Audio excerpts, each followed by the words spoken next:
Hey everyone, you're watching Conversations in Pop Culture, and I'm your host, Andrew Davis, and this episode is brought to you by my very own shirt. It's this bad boy right here. You could buy it on Redbubble. It is making fun of Taco Bell, Gundam, and a lot of things in pop culture. So if you want to support this show or you're a Gundam fan, please go buy my shirt. It's greatly appreciated.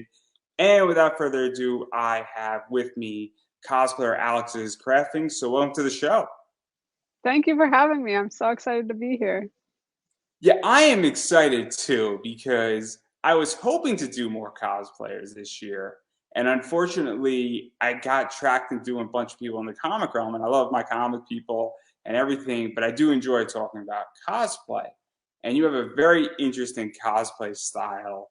And we're going to get into that. But before we do, I am curious how you got into cosplay because every cosplayer has a different story on how they got into the hobby and the craft and what brought them in and all that stuff. Cool. Well, getting into the cosplay realm, I didn't know conventions, cosplay, I didn't really know it was a thing until college. And I joined like a little anime club at my school, and they were talking about, hey, there's New York Comic Con, you should go if you're interested in anime.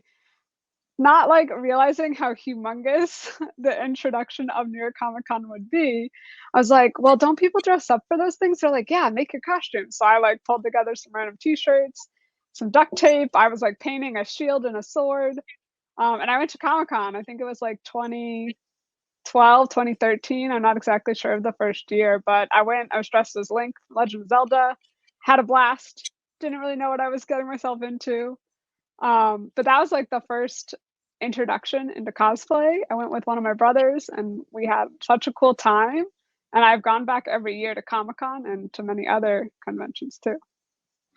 And so obviously, when you go and do your first cosplay, you're just getting exposed to the world. And then when did it really start becoming more of I'm actually going to take the time and put effort and really master my craft into cosplay and I guess evolve into a little bit more of a serious hobby and activity? Because there's always that shift in every cosplayer's journey or in any craft for that matter, where it becomes more now than just saying, hey, I'm just doing a cosplay and it is what it is versus saying, hey, I want to take it to the next level. Very true. I'd say I had two shifts in my cosplay journey. The first shift was when I switched from making my costumes out of like found pieces and like a little bit of sewing, and then I switched to completely sewing my costumes. I did do theater for many years growing up, so I was familiar with that that realm of making regular costumes. But then when I got a full-time job after college, I was sort of like, what do people do with free time? I'm very confused. And Comic-Con was like a few months away, and I decided very ambitiously that I would try and knit and crochet my costume. At the time, I had never made clothing of any kind out of yarn. I always say I was a blanket and scarf person. I could make very basic shapes, and that was all I could do. And I went from that to an entire costume in under 3 months. Like I obviously was, doing the cosplay thing where you finish it at the last minute and you're literally being sewn into it on the way to the con.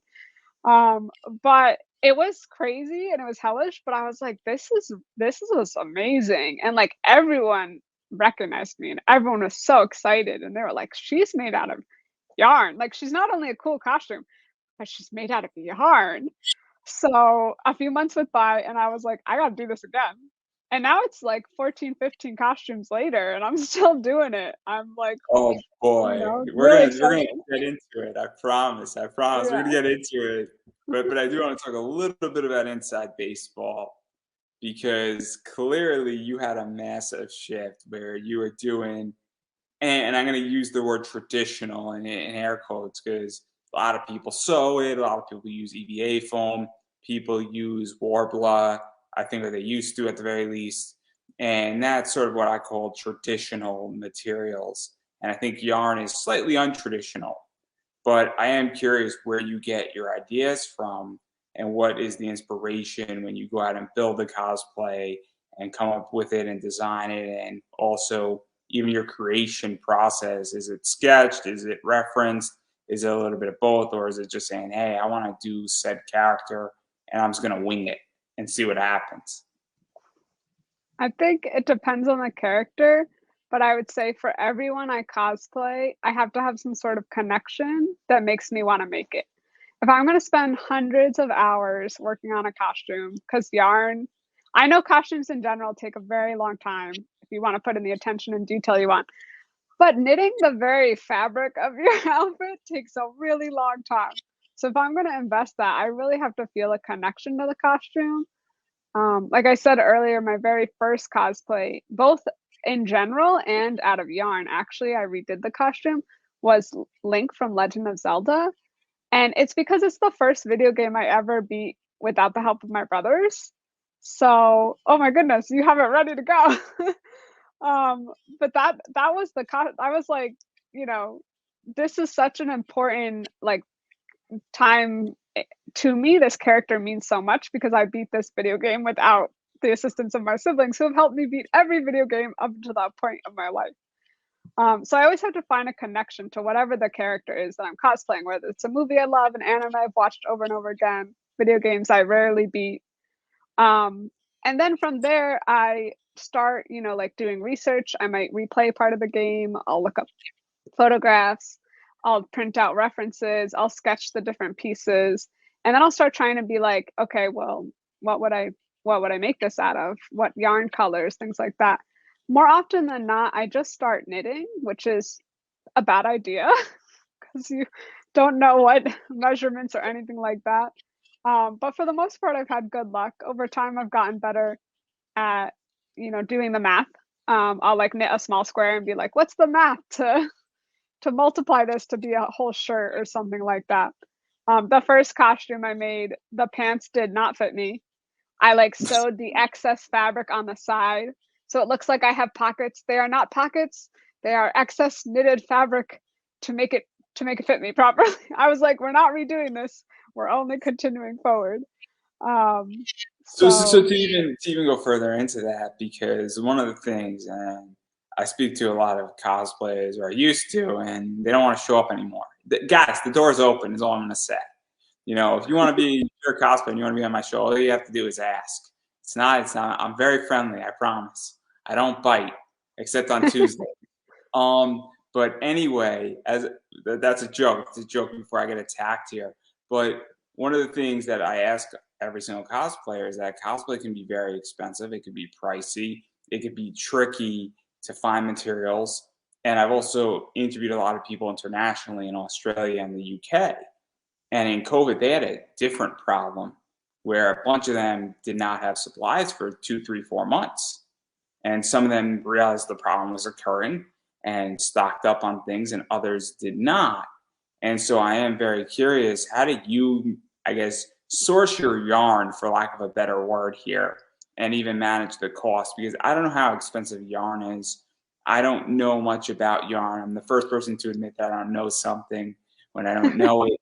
But what is that like for you? Because most of the things that you utilize are yarn right now with your current design practice, I would imagine, unless I'm wrong, and correct me if I am. I would say the outward appearance of my costumes are all yarn, almost exclusively, like down to the smallest detail. Sometimes I'll add like beads or something to make it pop more, but it's yarn. But the inner layers, in order to give the yarn the structure, I do like sew petticoats. I'll make swords out of cardboard or dowels or foam and stuff. So I do use traditional, if we're going to use the air quotes again, elements. You just don't see those on the outside because on the outside I'm covered in yarn. A very fuzzy, warm, overheated cosplayer covered in yarn. I would say that I use almost exclusively more affordable yarn. So I would call that like the acrylics, the plastic yarns, um, they're fine. If you're gonna wear cosplay, it's gonna get a lot of wear and tear and it's gonna get a lot of damage.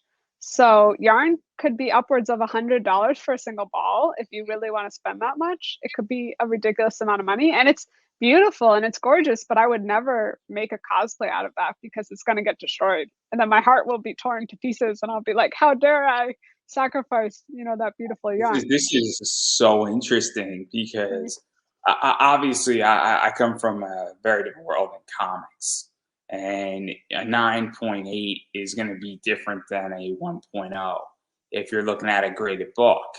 And the book itself and the content of the book hasn't changed. It's just how beautiful something is.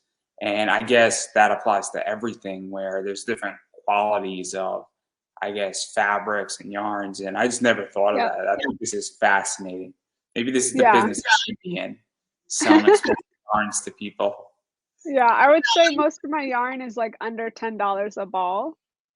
Um, and a ball is like, what you see behind me. These are skeins, and I have like one here or there. But you might use a lot on one costume, which is why I don't like spend a lot on the yarn. The most I've probably spent is there was one character I made that was made with yarn that was $15 a skein. And it was a gamble, and I won a prize money because of it. So in the end, I came out even.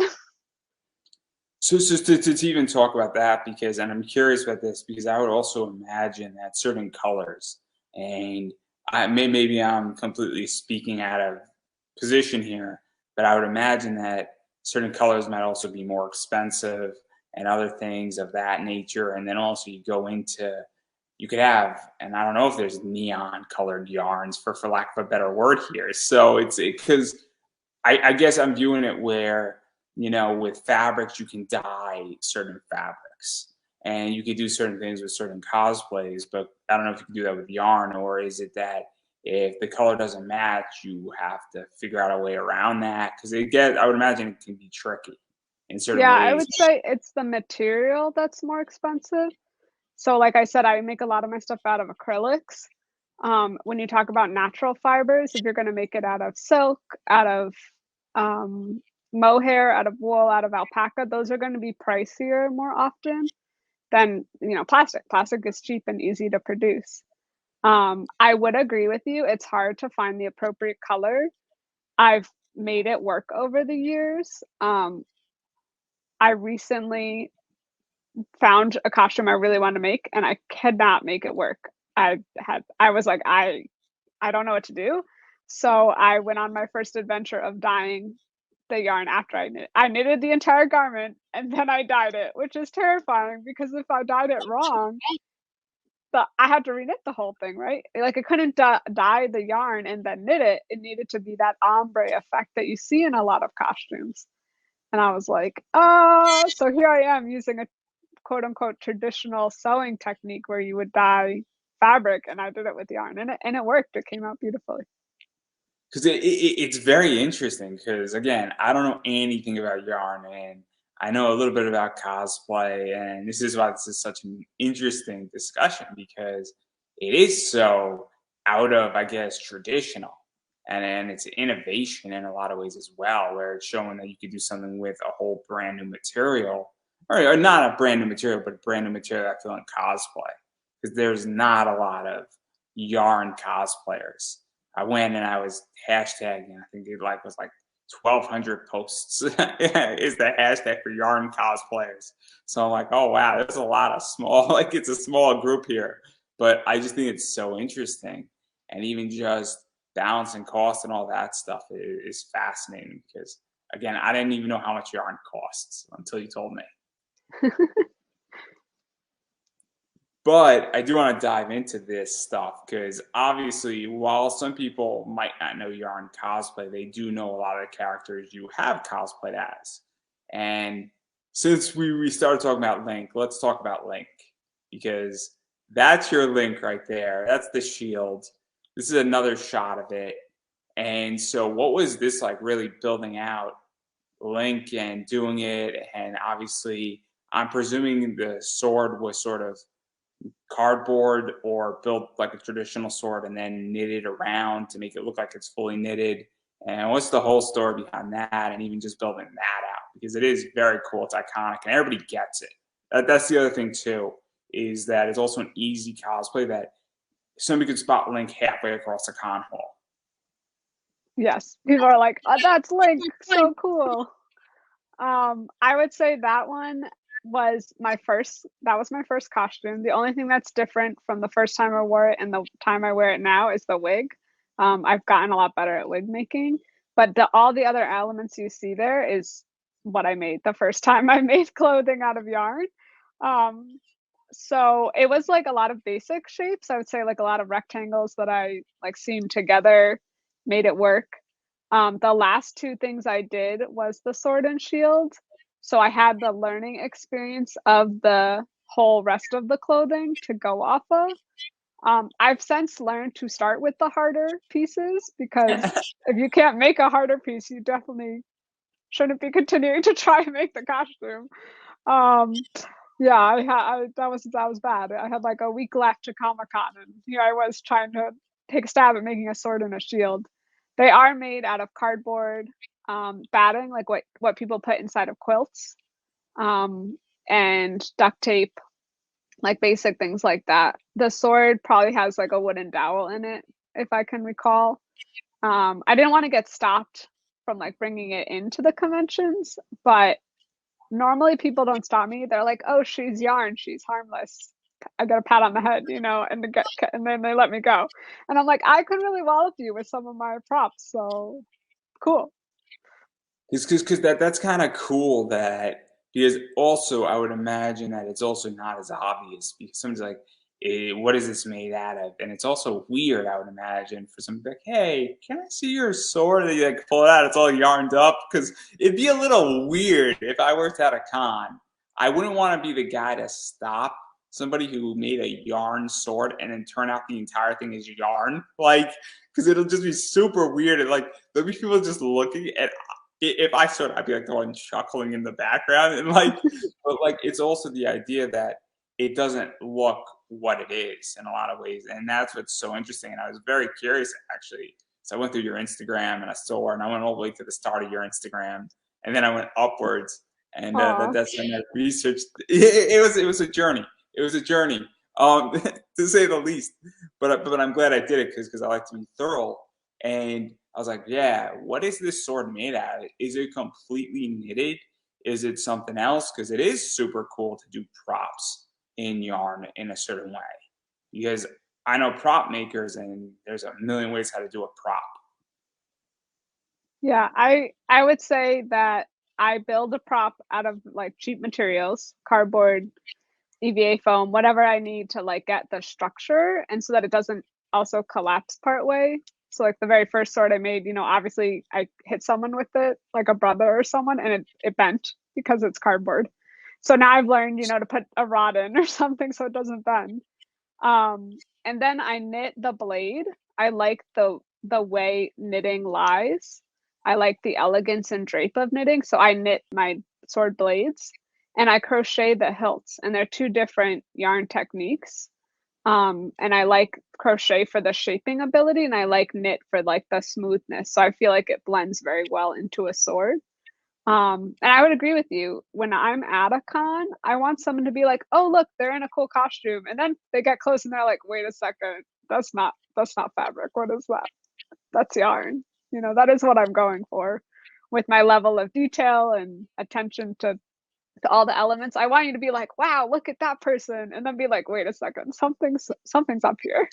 So what is that like? Because obviously, when I'm at a con, I'm a lot of times trying to just get signatures, take care of my books. But if I see a cosplay and somebody does a really cool mashup or a brilliant idea, and I've seen things, and I'm like, man, that's brilliant.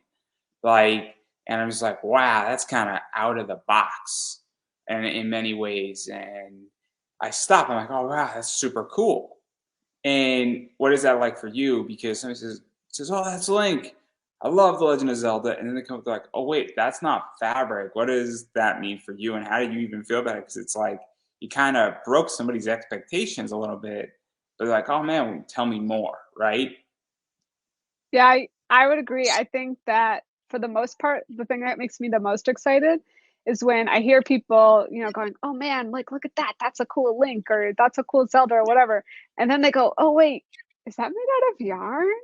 I think that's made out of yarn. Should we ask them if it's made out of yarn? Like, it's just so cool to like walk through the convention and hear that. And then whoever's with me, or if I hear it, because I don't always hear it because I'm in my own, yarn muffled world. They're like, yeah, it's made out of yarn. You could talk to her about it. And that just makes me really happy to like share my love of yarn. Because I also would imagine it's fun. At least I used to do a lot of panels, and when I present an idea, and I'm just, man, I didn't even think about it like that. And you change somebody's perspective or even their thinking process or even what can be done in a particular way. And I've done it, and I've done it in certain ways where I provided different perspectives on things. You're like, oh, I thought this was going to be A, and you went B, and I didn't even see it that way. And so, as an like, that's how I feel when someone's like, oh man, really liked your panel. I'm now thinking about this differently. And then like you get into like a 30-minute conversation about about a topic. And also though, I think it's very cool because you're probably shifting somebody's mind in cosplay as well, where they're not saying this can actually be done now in yarn too. What else can it be done in? And that's also something very cool because you're moving the needle forward and you're, I guess, forcing evolution, because that's what's happened in my opinion in COVID. COVID, the best thing COVID has brought on is evolution. And I know you were doing the yarn stuff before, but I think that's even more accepted now. So what is that like for you? Because I would imagine that it's also that as well, right? Yeah, I would say that I have met a growing number of yarn cosplayers, as I call myself. I don't know if they call themselves that, but I say we're yarn cosplayers. Are you guys And yarning for each other? that would be really cool, right? Please, yarning. It was too easy, guys. It was too easy. That was a Yeah, gift. I've met like I mean I don't go to many conventions elsewhere around America. I've mostly go to East Coast ones, and I have met more over the years.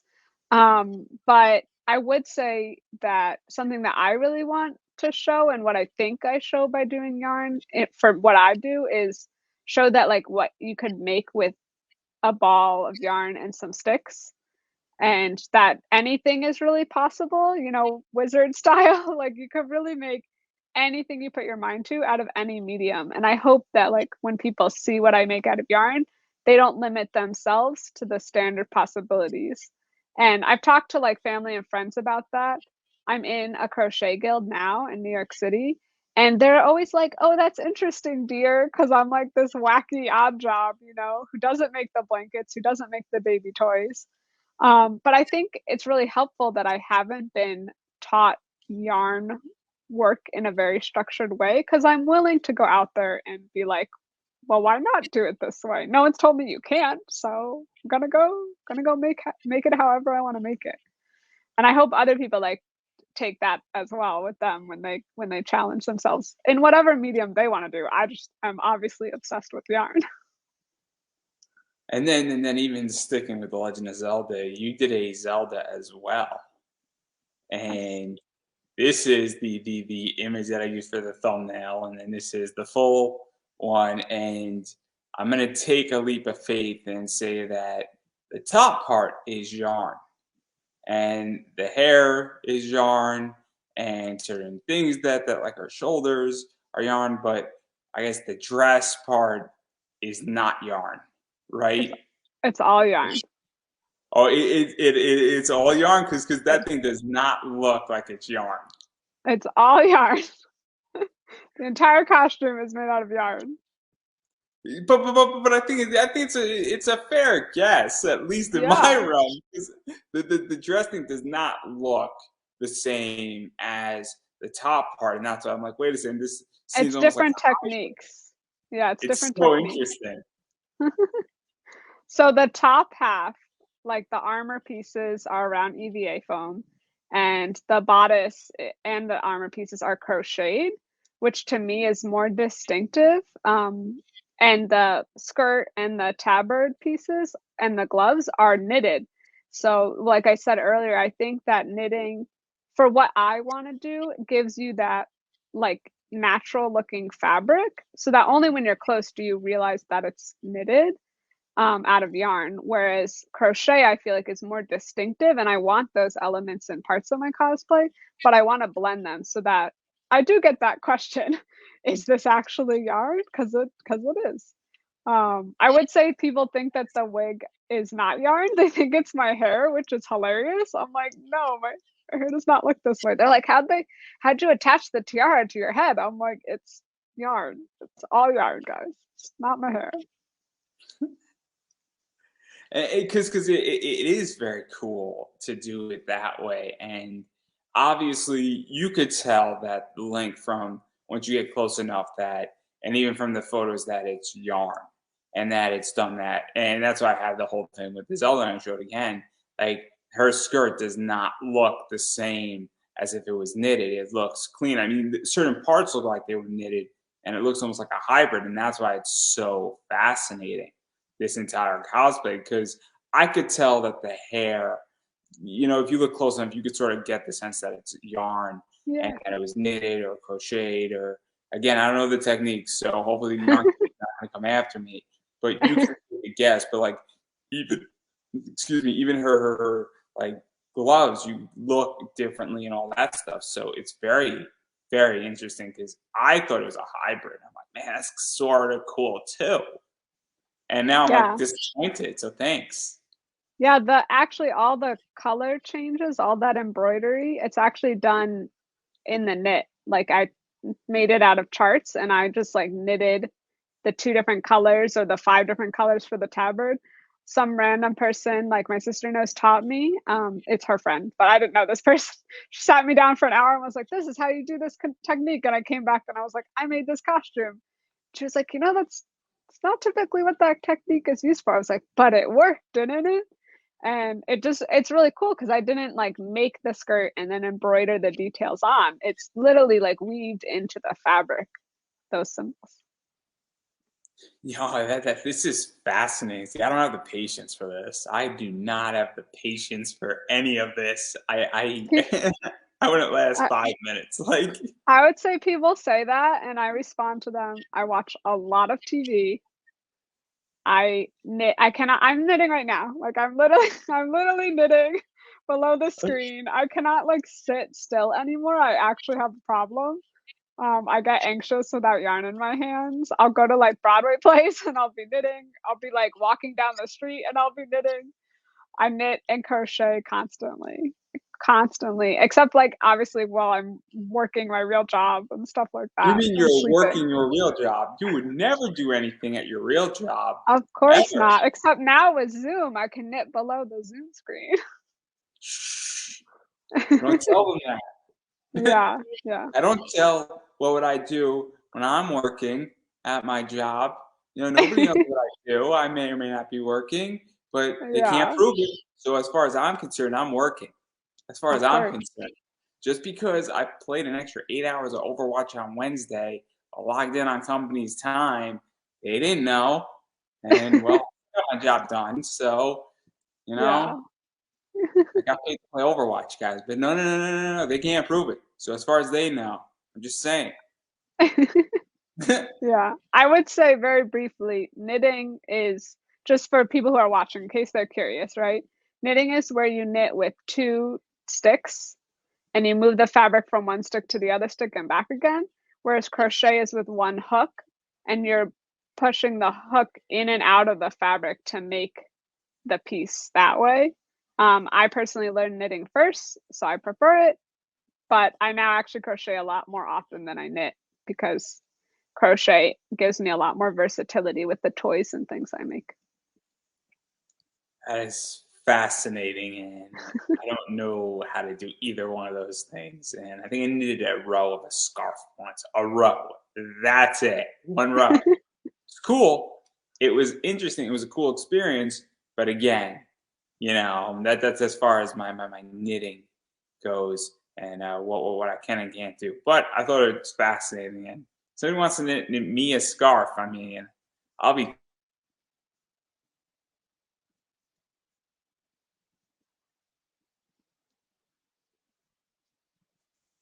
I'm back. I'm back. I Okay, do want to, in case anybody missed that, I do want to talk about your Wonder Woman before we dive into the anime stuff, which cool. is my background, and this is your Wonder Woman. Yes, And that was done in 10 days. Yeah, what's wrong with you? Like that's my question. There was Like, a lot of icy hot involved in crocheting it in 10 days.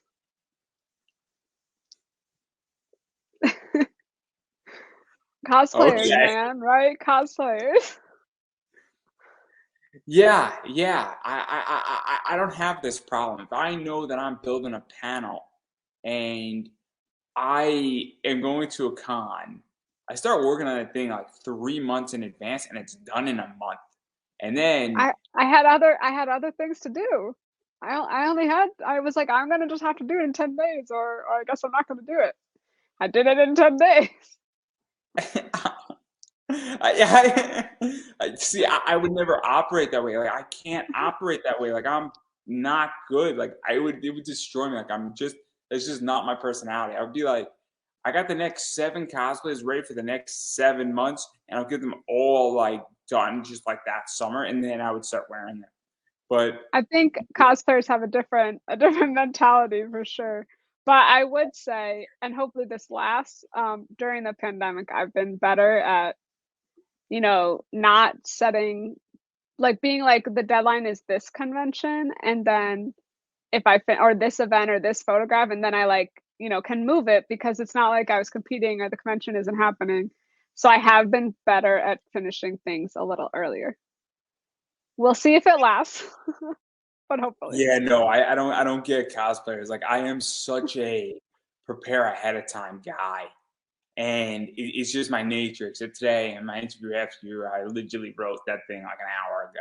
So that's like the rare event, and we're gonna see how that thing goes. And if anybody from that interview is watching, I apologize in advance. It's gonna be a fine interview. It's gonna be a fun one. But yeah, like it's so interesting. But I do want to dive Did into you the have anime. other questions about Wonder Woman first, or going on No, to I have anime? no more questions about Wonder Woman. She's told me everything I need to know. Okay. She is the most recognizable one. Um, Yeah, but I think the movie helped. yeah, I'm sure it did. I made it around the time of the movie. That's when I made it. Also DC characters. It's kind of like there's like 8 characters that are beyond recognizable. Captain America is a very recognizable character.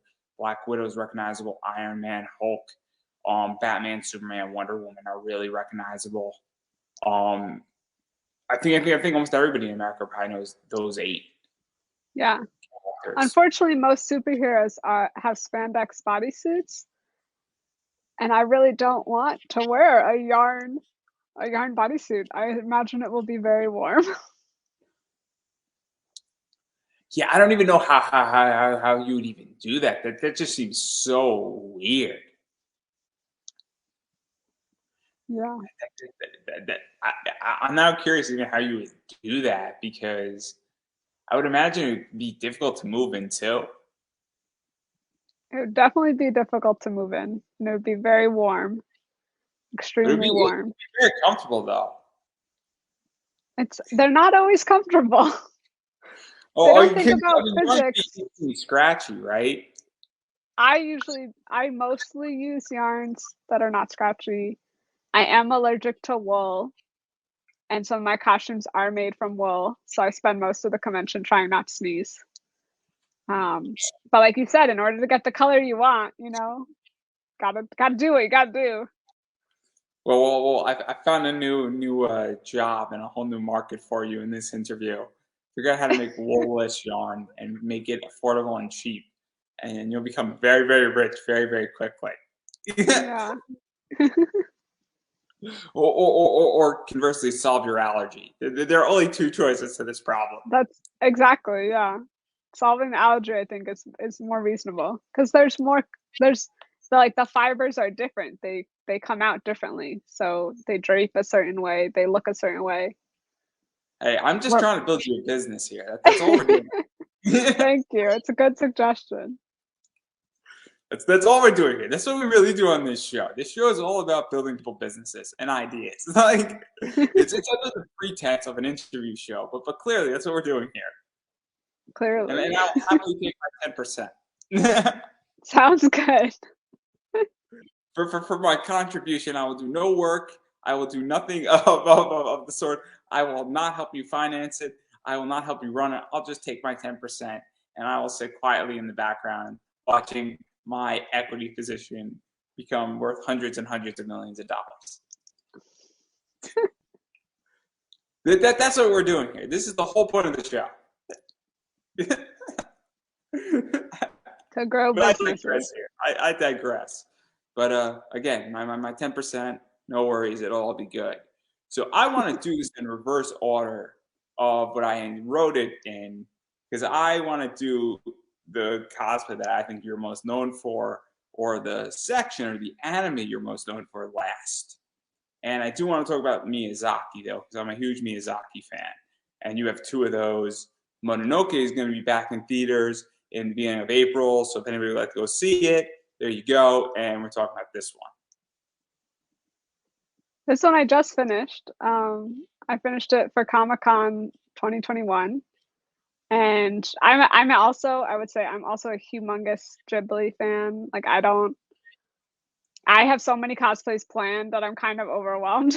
So I've only made 2 so far. But I have We're gonna more. show the second one in a second. I Yeah, promise. yeah, I do have more ideas. But Princess Mononoke was a lot of fun. I actually had bought like fabric fur for it and accidentally left it at my sister's house in another part of the state.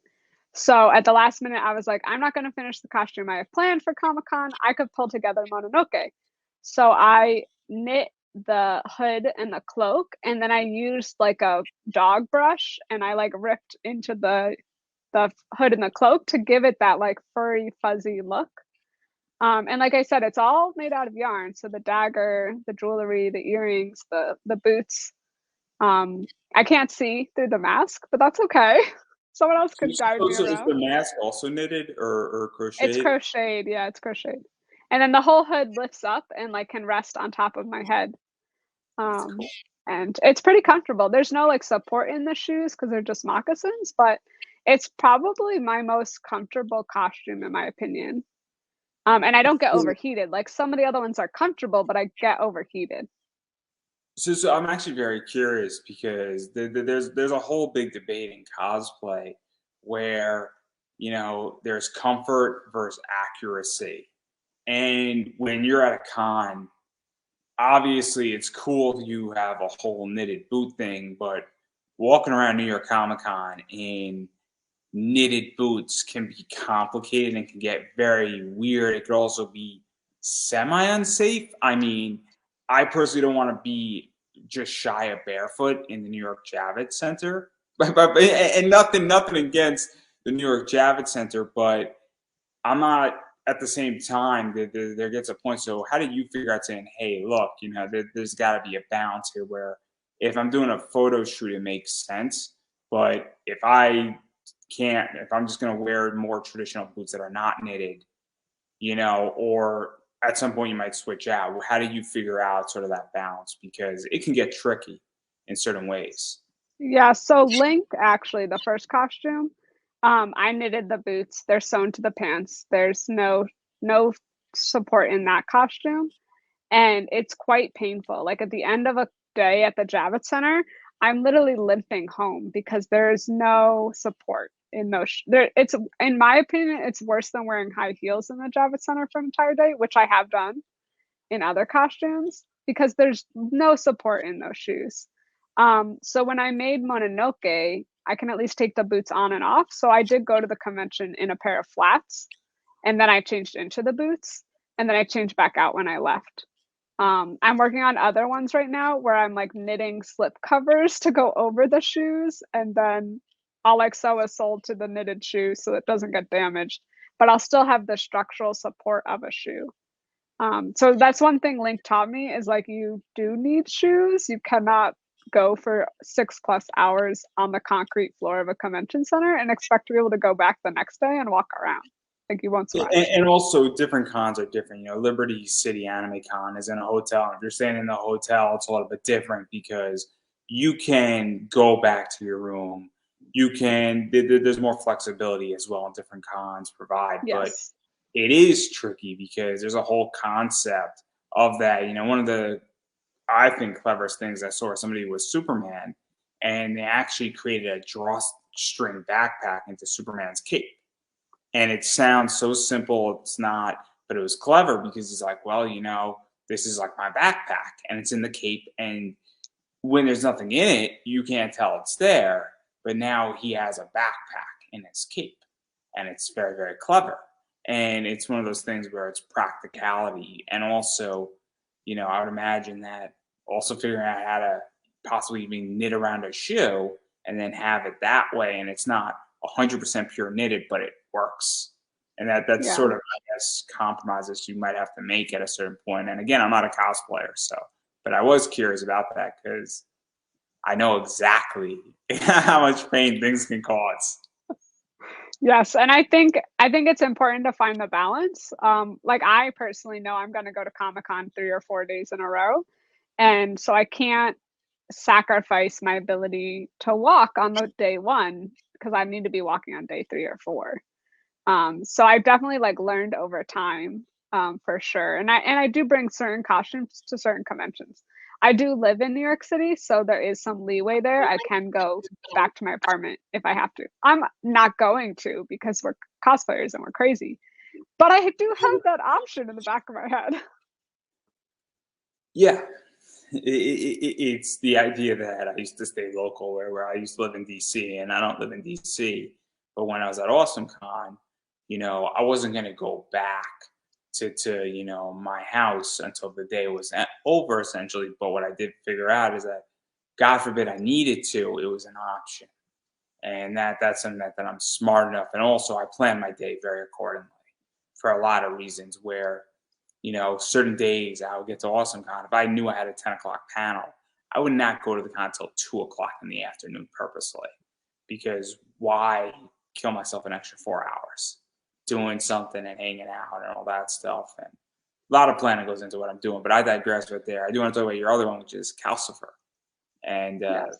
that's a crazy one in of itself. And the bacon and the eggs and all the pan, I think, is the funniest part of it. Yeah, eventually I want to turn that into a purse. That would be That would pretty be dope. cool, right? Like, Yeah. especially if like it's zipped up. Oh, that'd be brilliant. Yeah. So like the outside of the purse would be the bacon and eggs, and then behind it would be like an extra space there. The main reason I haven't revisited Calcifer is because it's actually an award-winning cosplay, award-winning for a knitting competition actually. And when I won the knitting competition, they took the gown. So I don't have Calcifer anymore. So I've actually been knitting him because I do want to go to a convention in him and show off this beautiful Oh, see, interpretation. I couldn't do that. Like for me as a podcaster, somebody can't take an episode away from me. Like I just refuse. I would refuse, and I would say, you can have your award back. I don't need your award. It's like, I, yeah, it was a pretty awesome award. It was a Vogue knitting competition. So it was my first real like knitting award rather than cosplay award, which I have won cosplay awards too. Um, but yeah, I won it and now I don't own the gown anymore, which is really, really sad. Um, but I love Calcifer. He's my favorite character in that book series. And Studio Ghibli movie. I love Diana Wynne Jones too. So I'm definitely gonna redo slash modify Calcifer. I have different ideas for how to like upgrade if I'm gonna be reknitting it anyway. I'm about halfway through the project because I do love Calcifer. So he'll be back. no, that's fascinating. And but then again, I've never won an award, so I'm okay at this point. And I want to be paid. That's where I'm at. I don't need an Well, that's what award. happened. I got paid. I won an award, and in exchange, they gave me money and an award and a trip abroad. But then the pandemic happened, so half of the prize has come to fruition, and the other half is paused until the world reopens more. Yeah, see. I don't need your cloud. I don't need your praise. I just want money, and I want a lot of it, and I want 4 times what you're going to give me for the award, that award, and you will give me 5 times just because I am Mr. Wonderful. So S. I cannot say I'm Mr. Wonderful. That is somebody else. I am Mr. Wonderful-esque like. But I digress right there. It's so if you want to send me money, guys, feel free to. You know, you gotta buy me a coffee. I got a Cash App. I got PayPal.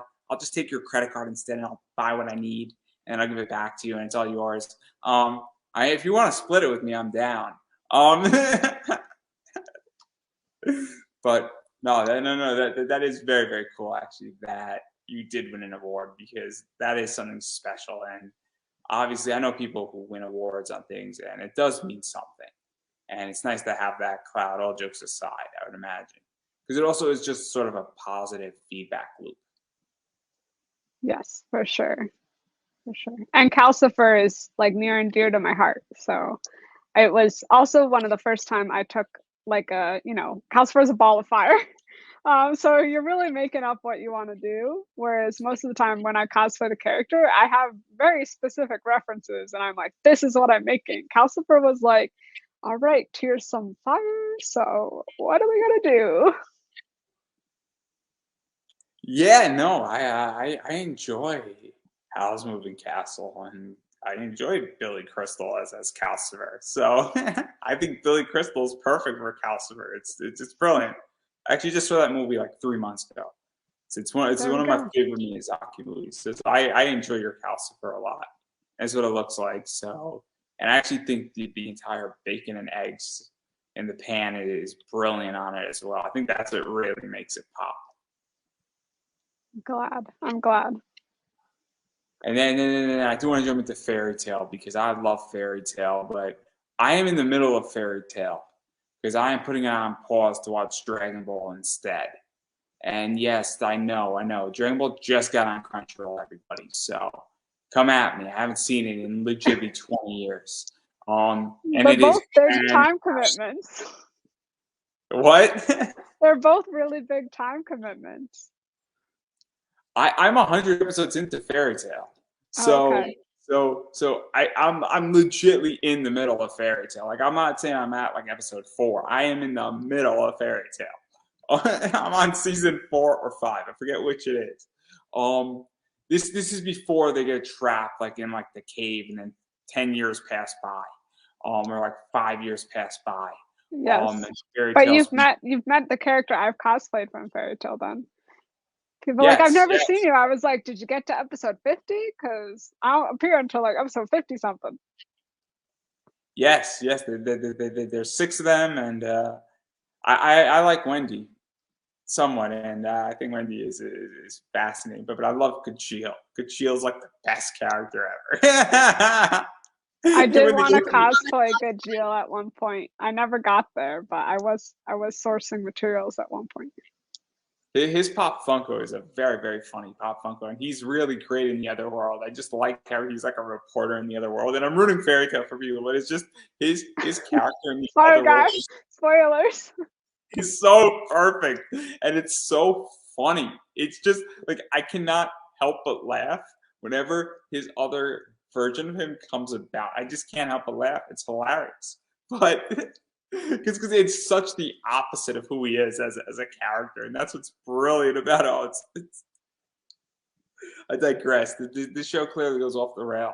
But this is your Wendy for those who are interested, and Yes, I don't know who the girl is in the cosplay, but the it's cat is me. the one we're talking about. That's It's a me. joke. It's a joke. Oh, okay. I was like, wait, what? Yes. So Wendy's actually from before I started fully knitting my costumes. I sewed the like dress and armbands, and I was dabbling in yarn, so I made the Carla. I actually have a happy. Yeah, there we go. Look, I have all the cats.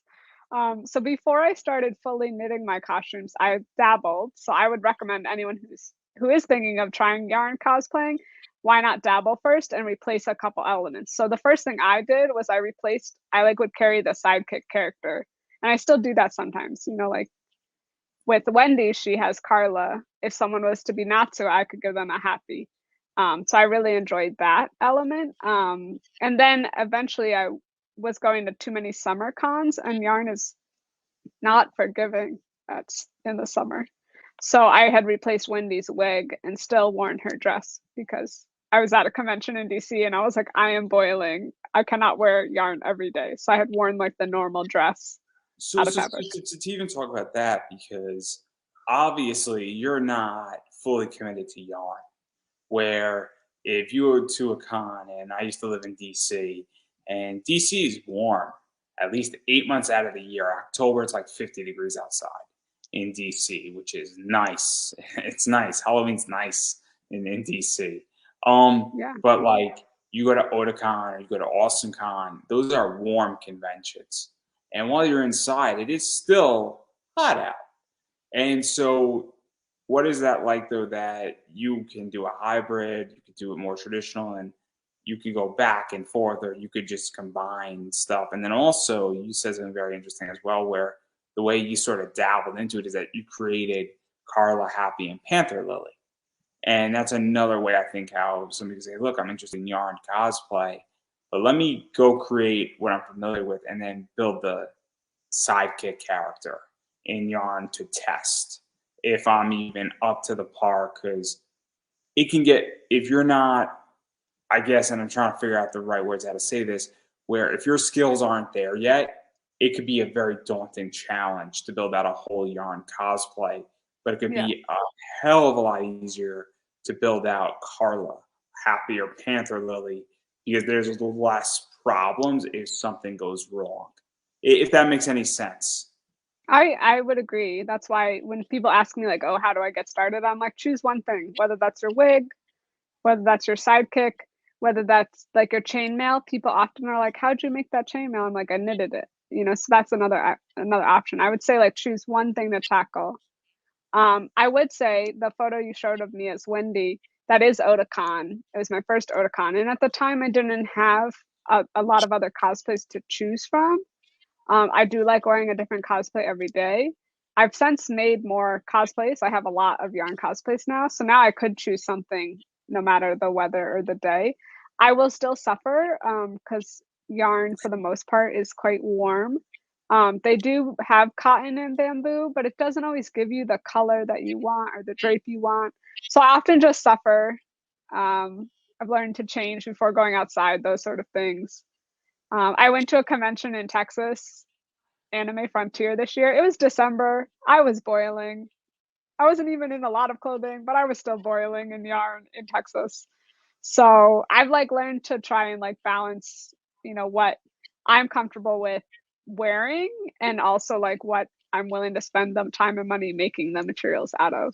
And I do have those cosplays from when I used to sew them. So I feel guilty keeping them and not using them. So occasionally I'll like pull them out of storage and use them that way. Or if like a friend wants me to cosplay with them, I'll sew it because I can still sew. So I'll just sew something quick and then the other days I'll wear my knitted cosplays. Yeah, I don't have these problems. I'm not a cosplayer, so. Yeah. But it's fascinating because obviously, as a panelist, and you talk about choosing cosplays.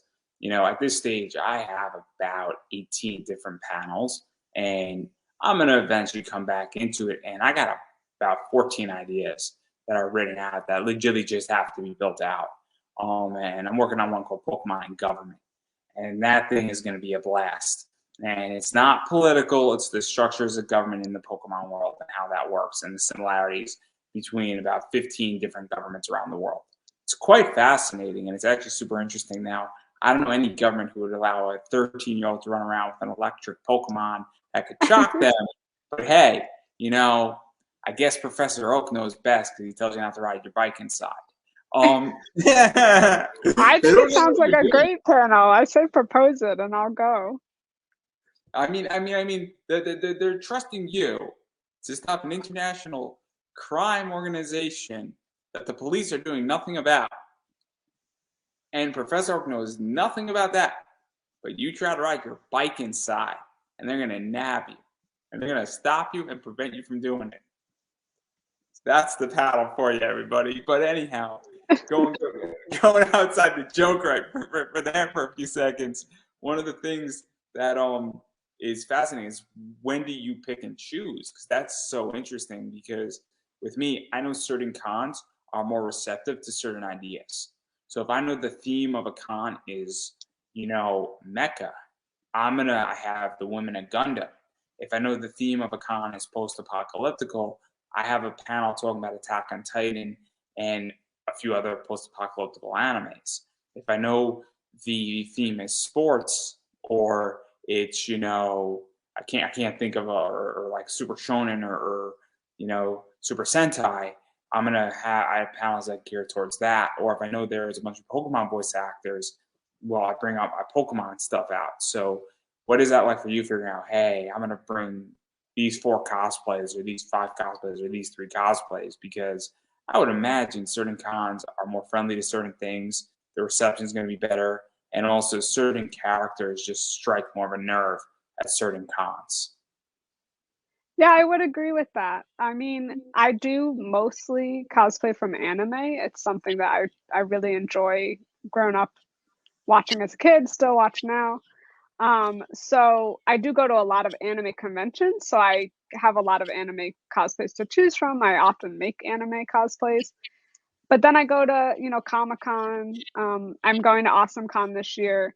I might bring one anime cosplay and then a Zelda, like something from the Zelda world and Wonder Woman, because I know that those cons gear more towards comics and video games, and superheroes. So, I mean, Sailor Moon, like everyone knows Sailor Moon. Like the amount of people who stop me on the subway being like, "Oh my God, Sailor Moon," and I'm like, "You're a random stranger, back away!" Like, but it's still cool to be like, "Yes, random person, I am Sailor Moon," like Power of the Moon. Yeah, on the subway. But like other ones might not be as recognizable. Even other versions of Sailor Moon aren't as recognizable.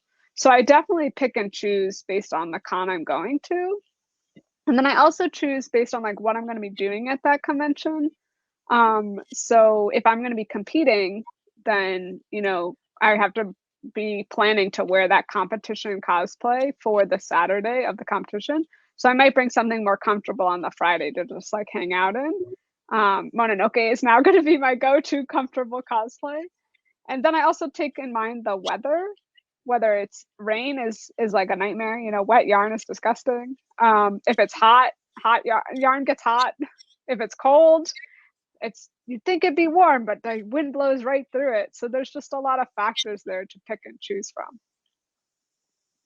Yeah, no, it's fascinating, and obviously, I am very strategic on what I'm doing. When I come back into the con world, and I'm taking a hiatus, I got a lot of stuff, going in my life right now, and this is its own running machine, and it's working in my life right now. So, this show takes up a lot of my time, and when I come back into the con world, I'm going to be way more strategic on what I pitch to cons, why I pitch it, and how I pitch it, because I know certain cons are more receptive to certain ideas. And if I'm going to be up speaking about a topic, well, I want to be definitely presenting what I know best.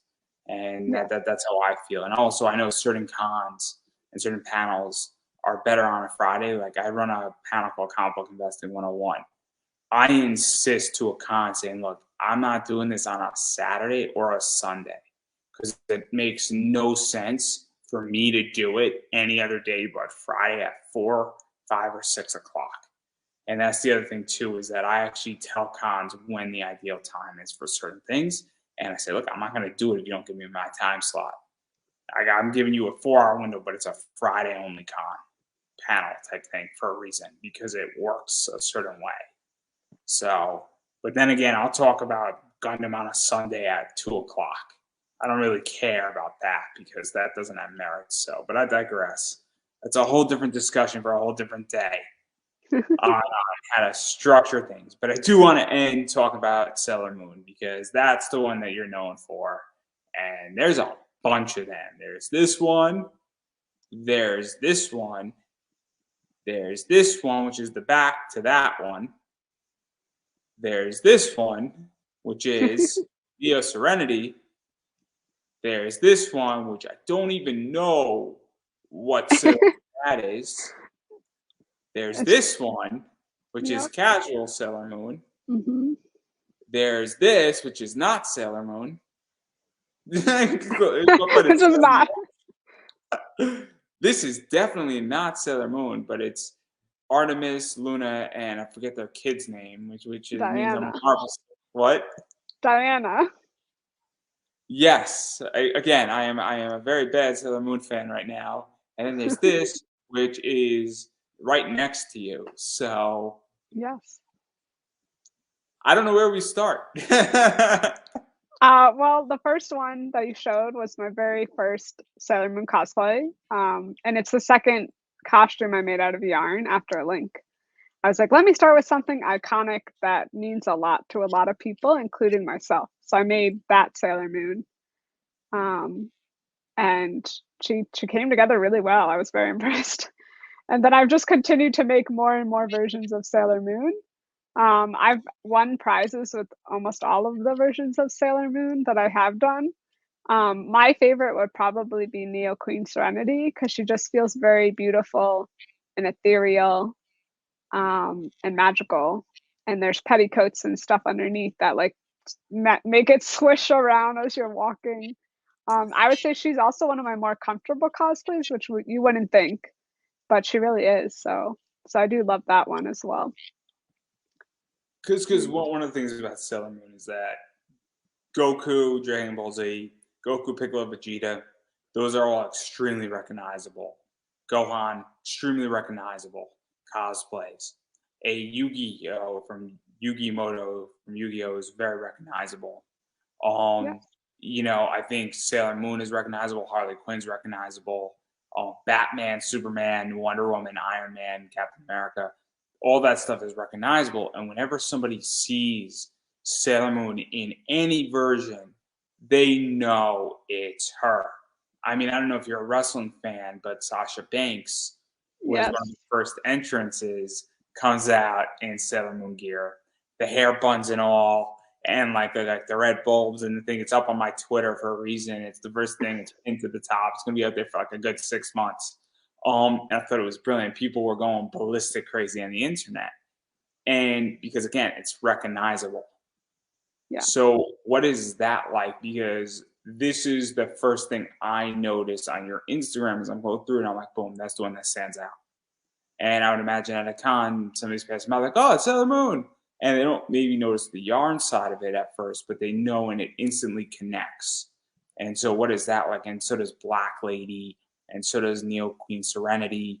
And maybe Neo Queen Serenity is sort of a step down, but Black Lady connects instantly as well because people just know the character. And both people who watch Sailor Moon and haven't watched Sailor Moon just know it. So what is that like? Because that helps, I would imagine, when you're building out a yarn cosplay that's a little untraditional, that it's a recognizable character. Yeah, I mean that's definitely one of the reasons I originally chose to cosplay as Sailor Moon was I wanted people to know who I was, even if I ended up not doing the costume justice. And the first time I wore it, it was like barely sewn together. It was not done. But people were still really excited. They were like, it's Sailor Moon. Now I think, I've refined it over the years and I'm really proud to walk down a convention floor dressed as Sailor Moon and people my age, people older than me, people younger than me, they always stop you and they always say, "Oh my gosh, you're Sailor Moon. Like you mean so much to me." I'm a person in a costume, but they equate their love and emotions for Sailor Moon with me in the costume, which is totally fine. The amount of children I've held on to as their parents take photos with me. Sailor Moon's still really important and relevant and vital today. So I'm really happy to just be a part of that world and that element. Because one of the things is that the invasion of anime, obviously Dragon Ball Z, Sailor Moon, and a bunch of other stuff came in the early 2000s. At least for me, I'm 29. I think you're a year or two older than me, and I feel comfortable saying that because you're still young enough that it's not insulting to say that. I'm your age, Andrew. I'm your age. Weren't we at Yeah, school together? No, no, no, no, no, no, no, no, no, no. I'm just being Oh, politically correct okay. here, which that it's not Okay. insulting at this point to say Yeah. that we're about the same age. You On the know? cusp of 30. Let's put it that way. We're on the cusp of 30. So the point is that obviously I think that anime has become mainstream and it is now very cool. And Yes. also, at least for me, one of the reasons, and I was joking that I'm watching Dragon Ball over Fairy Tale right now, is Dragon Ball is extremely nostalgic for me. And when Sailor Moon Crystals dropped, very nostalgic for me. And it's very comforting to watch this and re-see it. And I sort of remember my childhood and when anime was this brand new thing. And it's very cool now to see whenever I see a Sailor Moon cosplay, I'm like, oh yeah, I remember those days. Those were the good days. I was like 10, 11, maybe I was 8. And then I was like, man, this is awesome. Bright colors, fun colors, and all that stuff. And I'm like, man, what is this thing out there? And my parents didn't know what anime was. Chances are your parents didn't know what anime was either. And I probably shouldn't have been watching Toonami. There were things in Toonami back when I was 8, 9, 10 years old that were not appropriate.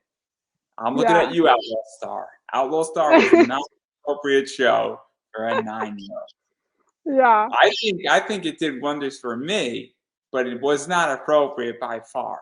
Gundam Well, Wing technically was not appropriate either. I mean, I would say I was probably worse than you.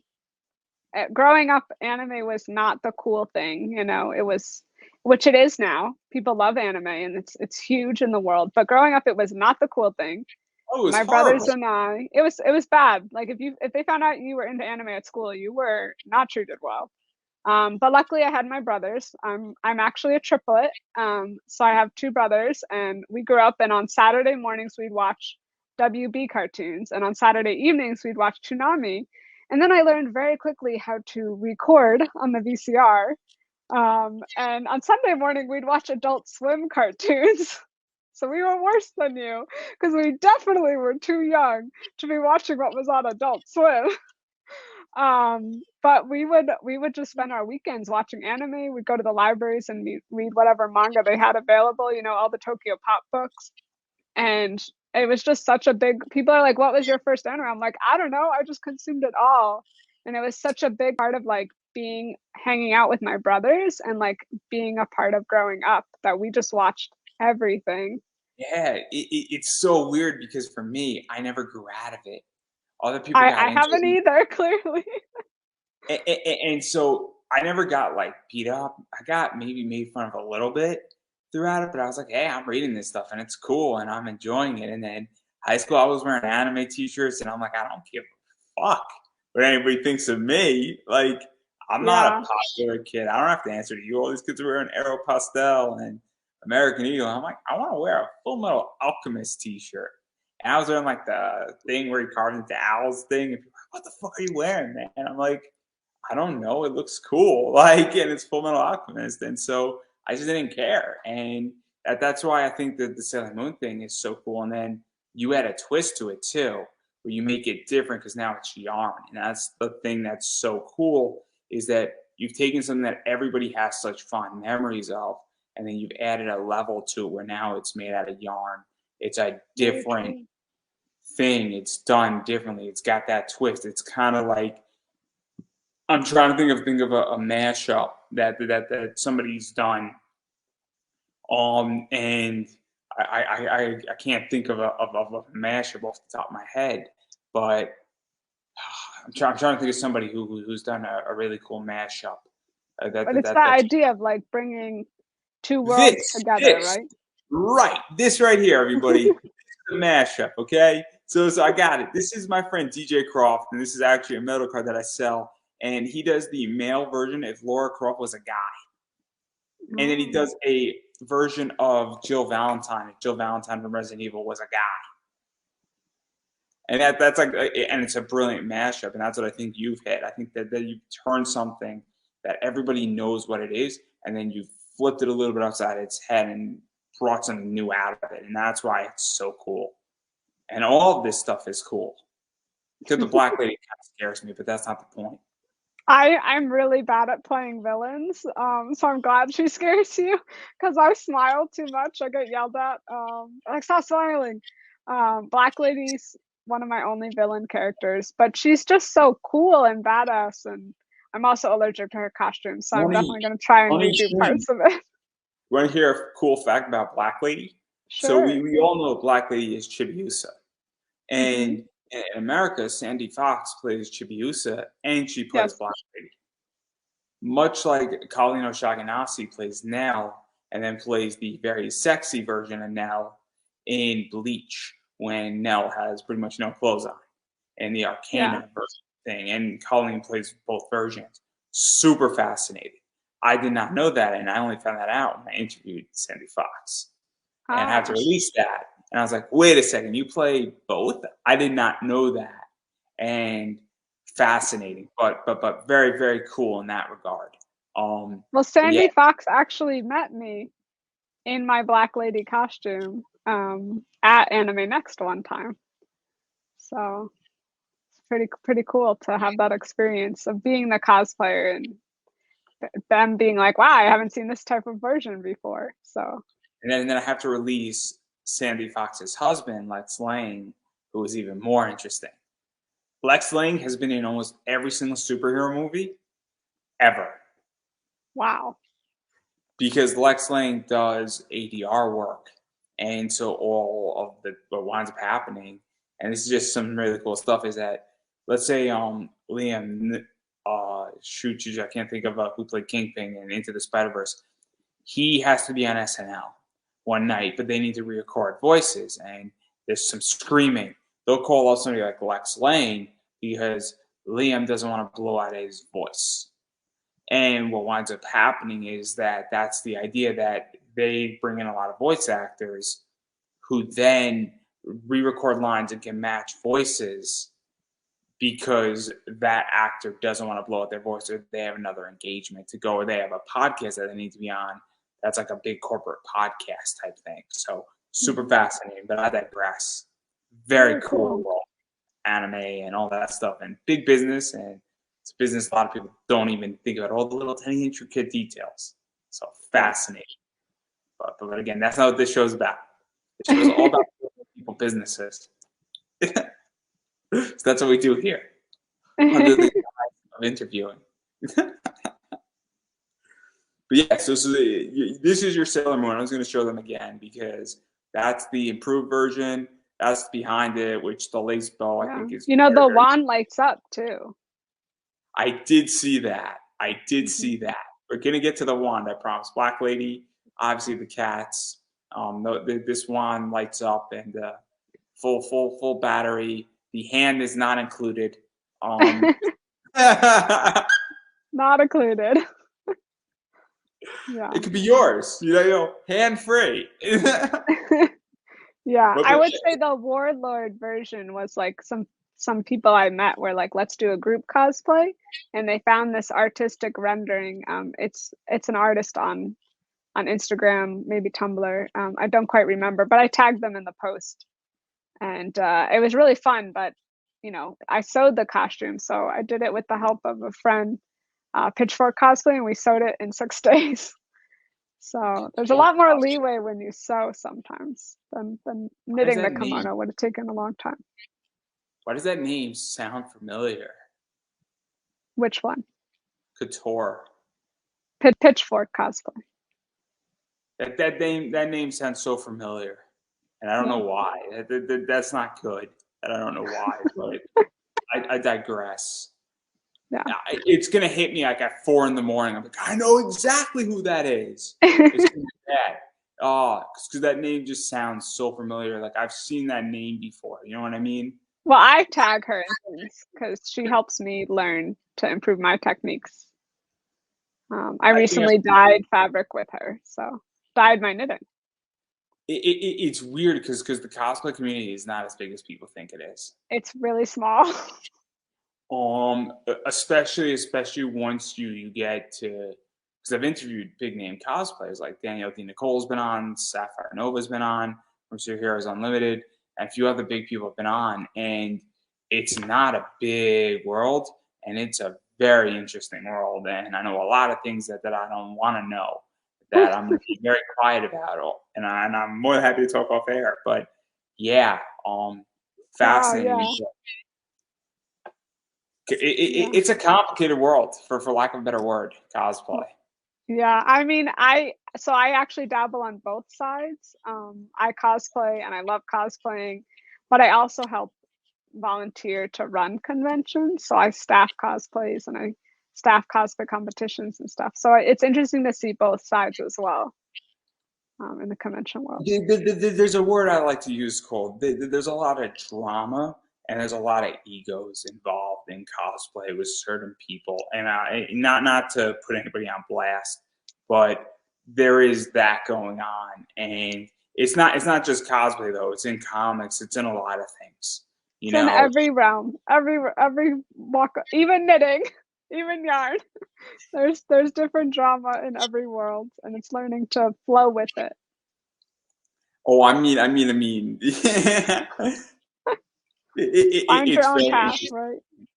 I'm very much aware of what goes on in conventions, and there's a reason why I'm taking a break Mhm. from a lot of stuff. Not to get in too much into it. At some point, there's going to be me and Agets are going to want to talk a lot about this at some point, and I know exactly when that thing's going to happen. It's going to happen maybe in the next 2 3 weeks. It's going to be a very Okay. interesting issue, but I don't feel like hashing it out here All because I right. do want to do cosplays, and cosplays are way more fun, but obviously I do want to back out of your cosplays, and I actually do want to talk a little bit about where you foresee cosplay going, because obviously you were cosplaying before COVID, and feel free to disagree, but I think COVID has shifted a whole generation and a whole era in pop culture collectively. I think it shifted cons. I think it has shifted thought processes. I mean, this entire show became a live show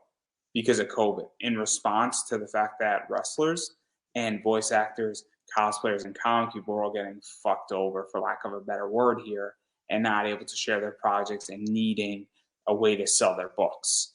And that's how this starts. So this entire thing is a reaction to COVID. And obviously, I'm curious. And what's happened, in my opinion, is that the closet cosplay was born, where people would create a cosplay and then take a bunch of photos and just do it with whatever they had in their closet and in their house, or maybe buy an item and then modify it and then put up a picture and then do another one a week later. And it's created a generation of cosplayers. And I'm curious where you foresee cosplay going, because obviously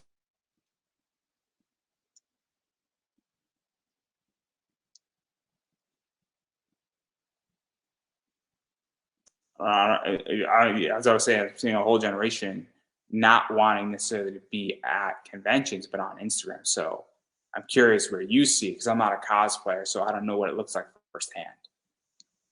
Well, I'm not quite sure if I'm able to talk a lot because I do go to conventions and I am not on, as of right now, I'm not on TikTok. So I think there's a gap there in my Wait, understanding. wait, wait, wait, But wait, wait, wait. I'm curious just on what you feel, because yeah, again, I could be completely off base because I'm not at cons right now. So I don't know if I'm completely off base on it. It's just what I I'm mean, I've seeing. gone to 6 cons since the pandemic started to slow down. I went to 6 conventions between August and December, and people were flooding in and they were really excited, and they're like, the world is back, this is cons. There was just so much love and so much passion. I do remember It could be saying me. to my It could be friends me. though, no, but I'm not disagreeing. I do remember saying to some of my friends, like, it felt like there was less high level cosplay, if that makes sense. So I think, in my opinion, right, it's just my opinion, I think in my opinion, some of us took breaks during the pandemic. We need breaks. Life was stressful. It still is stressful. But during the height of lockdown, a lot of people that I follow, that I like looking forward to seeing, they didn't spend all their time making the most epic cosplay ever. They took a break, which is totally fine and well deserved. And other people like you said, you found closet cosplays, which I would disagree. I think closet cosplay has been around forever. However, the use of social media to publish it, I think, has risen a lot because we were all locked inside and not going anywhere. So I would say cosplay has become much more like casual and well-rounded, and like at the six conventions I went to, which is obviously not inclusive of all conventions, but the six I was at, I felt like the majority of cosplayers I saw were much more like store-bought, closet, homemade, rather than like, oh my gosh, how did that person make that? Did they commission that? That's impressive, you know? Obviously, there's still some of those people too. It just felt like it wasn't as many as I would normally see. Because my So, whole thing is that I haven't been to a con, and I've also had a change in the way I view things, and I am part of digitalization shift 2.0. There is no question about that. That's where I'm ending up right now, where my objective in the next 2 years is, and COVID has forced it, is to increase my digital footprint. And yeah, that's part of this project. And I'm also coming in, and this is what puts me at odds with people in the comic realm, where I'm like, look, I don't want to sell at a con. It's fun to be at a con. Networking at a con is cool, but I don't want to buy a table. If I read a comic book, I want to sell to millions of people all across the world. And that's where I'm at as an individual. And so this is why it could very well be me on how I feel, because my philosophy has shifted. And I'm the first person to admit that maybe I'm wrong, but maybe I'm also enacting a whole different thought process and viewing it differently. And that's why I'm so curious, because, I'm not at cons and I'm not seeing it. And, it's been a while. I mean, it's been almost 3 years since I've been at a convention. So yeah, clearly that could also be when I go back to a con, I go, yeah, it is, maybe you were right. It's the idea that, but I haven't had that other side of the coin. I've had only what I've seen on Instagram and me interviewing. And that's why I'm so curious, because I yeah, I do think that the internet curates your view. I post on Instagram. I love posting on Instagram and sharing what I'm making, but it's a curated version of myself. It's not all of me, it's part of me. And that's what I want to share with the people on Instagram. But at conventions, I feel like there's a really big love and joy at being back, and people are so excited to be there in that community. And I did go to Comic Con, New York City the one in New York. I did go to that in October. I went to Anime NYC in November. So I have been to a few that were very highly attended, and it was exciting. It was really fun. I would say I actually sold at my first convention too. I sold some of the yarn things I make. And there was people. It was packed. It was hard to navigate the aisles because so many people were there and they were so excited to be there and be a part of this world. yeah, no, in which again, I'm taking a break, and also my entire position is shifted. And also I prefer smaller cons. Honestly, like the Jab Center is just a little too much for me. Yeah. And it's a big con. Even Awesomecon is a big con. So I really prefer smaller cons that are like 1 day events or even 2 day events that maybe get 2,000 people. I find them, or even 5,000 people. I do not want to be around 80,000 people. It's just too much for me. And that's just a personal choice. And there's nothing wrong with that, one way or Yeah, of the other. course. Yeah, I did go to AwesomeCon for the first time in August, and I don't know if that was, because of the rescheduled date or because it's in that huge convention center in DC, but it did feel a little emptier. I've only been to that convention center for Otakon, so I'm only comparing it to Otakon. So the last time I was at AwesomeCon, and this is just my view, I actually think AwesomeCon is declining in Oh, attendance, really? because the last time I went, so I went to AwesomeCon for 3 years in a row, and the first time I went, it was packed. The second time I felt it was the same. The third time I went, it was like, I was like, Mom, this is not normal. It's a Friday at like 3 o'clock, and I'm walking around. My mom came because my parents came to visit me. Like, hey, we'll come with you. It's fun. It's helpful to have somebody, you know, with you to help her out and what you're doing, and also sort of help with directions and things like that. Also, I'm doing a panel, so my parents want to see me present. And I said to my mom, like, this is sort of light and even on Saturday it was a little bit more busy, but I was like, yeah, there's something missing here where this is not as crowded in the hallways and it's not as crowded. So I don't think it's a bad con. I just think that people might be choosing to go to other cons. Also, I think the third year Awesomecon was competing with Anime Boston that same weekend. And That's so I tough. think that was a problem as well, where Well, because you have I was gonna say I'm going this year, June 3rd or June 5th or something. It's that weekend. so So I'll see. Maybe it'll be busier. I don't know if it's competing with because other cons. I mean, when you put Awesomecon against Anime Boston is one of the largest anime cons on the East Coast, It's and the weekend naturally, before this year. because Anime Boston gets about 22 to 25,000 people attending. It's a big convention, so maybe that was it. But again, I digress. I think AwesomeCon's a great con. Yeah, I'm AwesomeCon, in my excited to opinion, is see it what I again. like about AwesomeCon is I like their big hall because it's more spacious and there's room. And it's also the idea that I don't feel that everybody's on top of each other and the hallways are wider in AwesomeCon than they are in the Javits Center. So that's why I like AwesomeCon. I also like the fact that Celebrity Alley is a lot more spacious and is actually breathable. So that's the other thing too about AwesomeCon that I like. But I digress. We've been speaking for like an hour and a half. And so I do want to give you, though, a chance to promote yourself. So where can people find you, support you, pick up anything you sell? I'll put your Etsy shop in the description up above so people buy Thank from you. there. And where can people, I don't know if you take commissions for things, but if you do, where can people hit you up? Where can people find you on Instagram, Facebook? I don't think you have a TikTok, but definitely when you get a Maybe TikTok, one day. Yeah. all Yes, that fun stuff. cool. I would say I mainly use Instagram. My Instagram is Alex's Crafting, all one word. So just the name in the profile. And then my sister and I share an Etsy shop. Obviously, I can make some pretty crazy things. So what's up on Etsy is a curated amount. I do take commissions through the Etsy shop. I have not yet done a costume for someone. It's a lot of time and a lot of effort.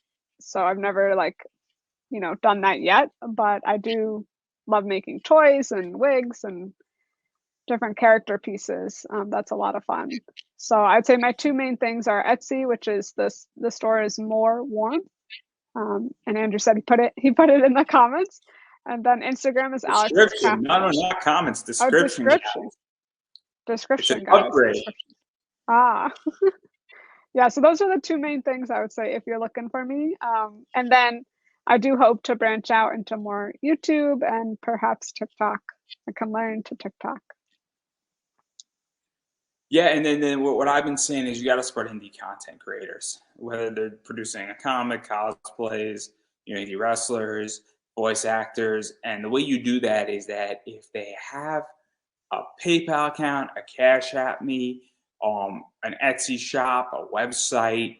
They have an eBay store. They have a Kickstarter running. You got to go back those things and buy things from them, or throw them $5 here, $10 there, because that's how people get supported. And while a lot of people do this stuff for a labor of love, every time somebody throws somebody $10, it really does help with a lot of stuff. $10, as you know Alex said, is the idea that it's a whole spool of yarn. I think it's called a spool, right? A skein. A skate, A skate. skein. You were close. You were close. But it goes a long way and it's very helpful. So that's something. But even going beyond that, liking a post on Instagram means something. That Yeah. helps. Commenting on that post, saying, "Hey, I really like your cosplay. Keep going." Those things might not seem like they mean anything. They mean the world because they are very helpful and very encouraging. And you never know when somebody's having a bad day. And a simple comment can actually shift somebody's mindset, can make somebody feel good, or better yet, you could share it out or add it to your story. And that's also very helpful as well because then more people see it. So really people should be doing that because it does go a long way. As far as I'm concerned, um, obviously like, share, push this video out, let people know, share it around. I appreciate all that. Also, I do have sponsors.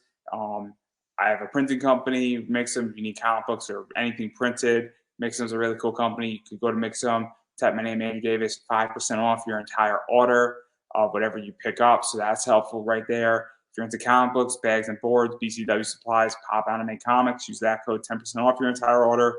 I have this up for sale on my eBay store. I got about 40 of them that I'm selling. It's a metal card with my friend DJ Croft. This is right from my Kickstarter. There's only 121 of these. DJ has 60 of them. I have about 40 of them for sale. So you could pick this up. It's 10 bucks off of eBay right now, plus shipping, which is about 5 bucks. So you can pick one of these up.